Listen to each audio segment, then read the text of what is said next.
You are not afraid of dying. You are afraid of arriving. Sit with that for a second, because I did not say it by accident. There is a difference between the fear of the grave and the fear of the gate. Most people are terrified of the ending. You are terrified of the moment right after the ending, the moment when the door opens, and someone who knows every hidden room of your life looks at you and speaks first. And here is what I want to tell you before we go one sentence further. That fear is not evidence against you.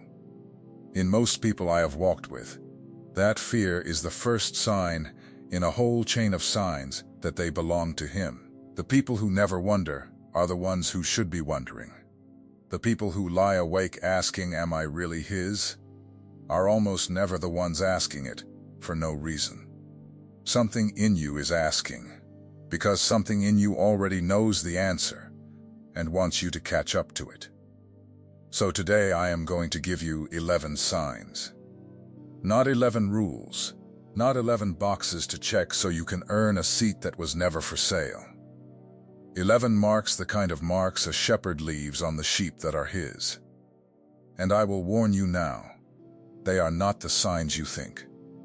They are not "I go to church, and I am a good person, and I have never killed anybody." Half the people who say those things have never once been changed by the God they claim. The signs I am going to name are quieter, stranger, harder to fake. And by the end, you will know exactly where you stand, and I do not think you will be as afraid of arriving as you were when you clicked. Let me start with the first one, because it is the one that scares people the most. Sign 1. You are unable to enjoy your sin the way you used to. Listen to the exactness of that. I did not say you have stopped sinning. I said you have stopped getting away with it on the inside. There was a time, you remember it, when you could do the thing, whatever the thing is, and feel nothing. No weight. No echo. You lied and you slept fine. You clicked the thing and closed the laptop and went to make dinner. You held the grudge like a warm stone in your pocket, and it felt good. And then, somewhere along the line, it broke. Now you do the same thing and it tastes like ash. Now you are 3 sentences into the lie, and something inside you is standing up and walking out of the room. Now the pleasure lasts 9 seconds, and the grief lasts 9 hours. People come to me and confess that like it is a defeat. "George, I keep failing." And I look at them, and I want to grab them by the shoulders, because they are showing me a wound and calling it a disease, when it is actually a heartbeat. A dead man does not ache. A corpse does not flinch.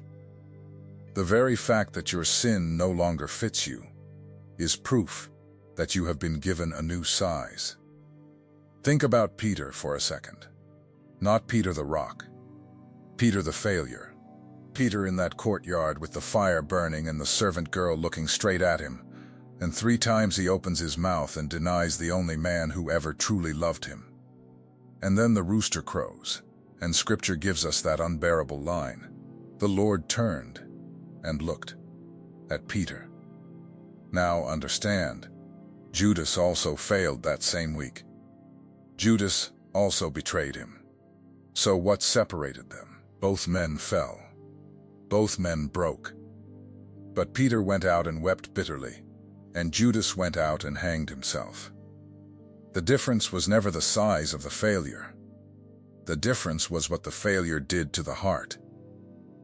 If your sin sends you running toward the Father with tears, you are Peter. If your sin sends you running away from Him into the dark, that is a different road entirely. And if you are sitting there right now, and you know that every time you fall, some stubborn part of you crawls back toward the light instead of further into the cave, then hear me. That crawling is the sign. That crawling is a resurrection you are too close to see. Sign 2. You cannot stop being drawn to Him, even in seasons when you are angry at Him. This one confuses people, so let me be precise. There are believers who go through a stretch, sometimes years, where they are furious with God. The prayer was not answered. The child did not come home. The diagnosis came back and it was the worst word in the language. And they stopped praying. They stopped reading. They stopped going. From the outside it looks like they walked away. But watch them closely. They cannot leave. They are angry at him the way a son is angry at his father, which is to say, they are still standing in the house. They yell at the ceiling. They accuse him. They tell him he was not there. And every single one of those sentences is a prayer, because you do not argue with someone you do not believe in. Nobody screams at an empty chair. Look at Jacob at the river. Everyone gets that story wrong. They picture some noble wrestling match. Two dignified figures locked in holy combat. That is not what happened. What happened is a desperate, exhausted, terrified con man grabbing hold of God in the dark and refusing to let go, and God, who could have ended it with a thought, chooses instead to stay in that dirt and let a man hold on to him all night long. And he does something else. He touches Jacob's hip, and he breaks it. He wounds the man in the middle of the blessing. That is what a real encounter looks like. You do not walk away from God unmarked. You walk away limping. And the limp is not a punishment, the limp is the receipt. So if you have wrestled with him, if you have gone through a stretch of anger and doubt and demand, and you came out of it walking differently, and you still cannot let go, you are not far from him. You have been in the grip. You have the limp. That is sign 2. Sign 3. You are strangely unimpressed by things that impress everyone else. Here is what I mean. You have sat at a table where people were celebrating something, the promotion, the car, the number in the account, the vacation photos, and you smiled. And you were happy for them. And underneath it all, something in you was thinking, is that it? You are not being ungrateful. You are not being proud. You are being homesick. There is a hunger in you that no amount of the world's food can fill, and you have tested it. You have tried. You got the thing you wanted, and there was maybe an afternoon of joy, and then the hollow came right back and sat down beside you like it had never left. That hollow is not a defect. That hollow is a design. It is the shape of God pressed into the soul, and nothing else will fit it. And everything else that tries just rattles around inside making noise. Solomon had everything, every appetite satisfied, every question answered, every treasure, every song, every woman, every crown. And he sat down at the end of it and wrote the most exhausted sentence in all of Scripture. Vanity, vapor, breath, chasing wind. Not because the things were evil, but because they could not hold him. If the world has never quite been able to hold you either, mark it down. Sign 3. Sign 4. You find yourself grieving over people who have not done anything to you. This is a strange one, and I want you to hear it carefully. You will be driving, or standing in line, or scrolling past a face you have never met, and something will pierce you. A burden for a stranger. A weight for a nation. A groan for a person whose name you will never know, who has never affected your life in any way, and you will find yourself praying for them with an intensity that surprises you. That does not come from you. That is not a natural human reflex. The natural human reflex is to care about our own tribe, our own blood, our own circle, and to feel very little about everyone else. That burden is borrowed. Somebody put it on you. Look at Moses. God had just offered him the deal of a lifetime. I will destroy this stiff-necked people, and I will make a great nation out of you, Moses. Every ambition Moses could have had was on the table. And Moses says no. He says, blot me out of your book instead. That man loved a people who had complained about him, slandered him, and tried to go back to Egypt behind his back, and he offered his own name to save theirs. Where does that come from? It comes from the heart of God. dripping into the heart of a man. And if you have ever felt an ache for someone who could never repay you, you have been given a drop of the same thing. Sign 4. Sign 5. Darkness reacts to you. I want to be careful here, because this is the sign the world would laugh at, and it is the one I have seen most consistently in the people who belong to him. You walk into a room, and it goes quiet. You enter a house, and the atmosphere shifts. Certain people cannot stand you, and they cannot articulate why you were kind to them. You never wronged them, and they hate you anyway. You have been slandered by people who never even met you. And on the other side of it, the attack on your life has always been disproportionate. Since you were a child, the accidents, the betrayals, the chaos that seemed to follow you around like a dog, the strange sickness in the family, the relationship that fell apart the very week you started praying seriously. Hell does not waste ammunition on empty targets. Look at what happened when Paul and Silas walked through Philippi. There is a slave girl with a spirit of divination, and she starts following them, day after day, screaming, and here is the part that unsettles people: she is telling the truth. She is announcing that these men are servants of the Most High God, who proclaim the way of salvation. The demon was advertising for them. Why? Because it could not shut up. Something in it recognized what was walking down that street, and it came unglued. That is what I mean when I say darkness reacts. If your life has been strangely contested, if the resistance has never matched your Ursum, that is not bad luck. That is recognition. Sign 5. Sign 6. You have been given a hunger for the word that you did not manufacture. You know the difference. There is reading the Bible because you are supposed to, which is like eating cardboard. And then there is that other thing that happens where a verse you have read 400 times suddenly reaches out of the page and grabs you by the throat. That does not happen to everyone. There are people who have carried a Bible their whole lives and never once been ambushed by it. If Scripture bleeds on you, if it wounds you and heals you in the same paragraph, somebody is home in there. The author is present in his own book, and he does not speak to strangers that way. There were 2 men walking to Emmaus on the worst afternoon of their lives. Their Messiah was dead. Their hope had been publicly executed. And a stranger falls in beside them on the road and starts opening the Scriptures to them: Moses, the prophets, all of it, and they do not know who he is. Not a clue. They are looking straight at the risen Christ, and their eyes are held. But something is happening in their chest that they cannot explain yet. And later that night, after he breaks the bread and vanishes, they turn to each other and say the sentence that gives this whole thing away: did not our hearts burn within us while he talked with us on the road, while he opened the Scriptures? The burning came before the recognition.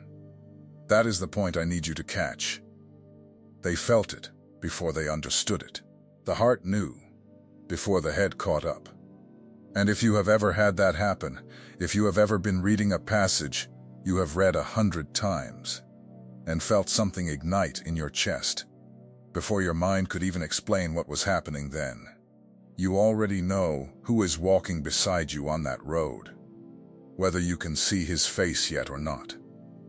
Most people never feel the burn. They read the words, and the words stay words. Ink and paper. If the ink has ever caught fire in your hands, that is not you being emotional. That is the author leaning across the table. Sign 7. You cannot hold on to unforgiveness. It burns you. You still get offended. Of course you do. You still rehearse the argument in the shower. You still imagine the conversation where you finally say the thing.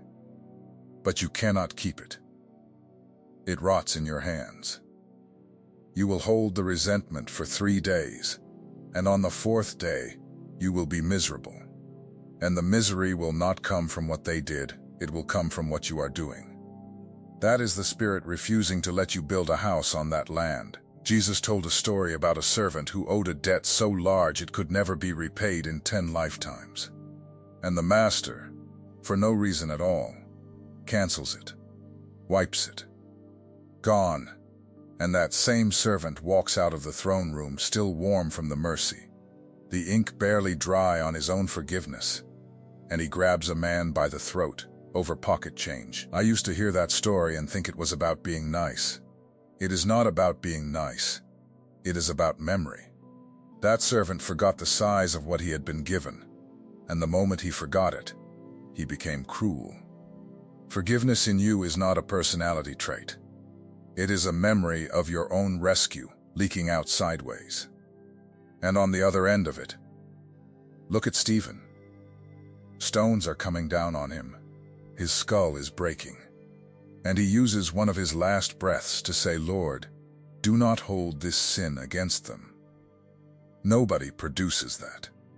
Nobody manufactures that from the raw material of human nature. That is not a strong man. That is a man so filled with someone else that when the pressure came, someone else came out. So if the grudge will not stay down in you, if it keeps rising back up your throat, and you keep having to swallow it, that is not weakness. That is Christ in you refusing to share a room with rot. I want to talk to you honestly for a moment now, because we are deep in this, and I need to say something before we go any further. My name is George. I am the one talking to you. I am not a scholar. I am not a man with letters after his name. I am somebody who spent a long stretch of his life feeling like a stranger in every room he walked into, including the rooms of the church, and I spent years assuming that meant something was broken in me. It took a long time, and a lot of ruin, before I understood that what I was feeling was not a defect. It was a signature, and when I finally saw it for what it was, everything about my life reorganized itself.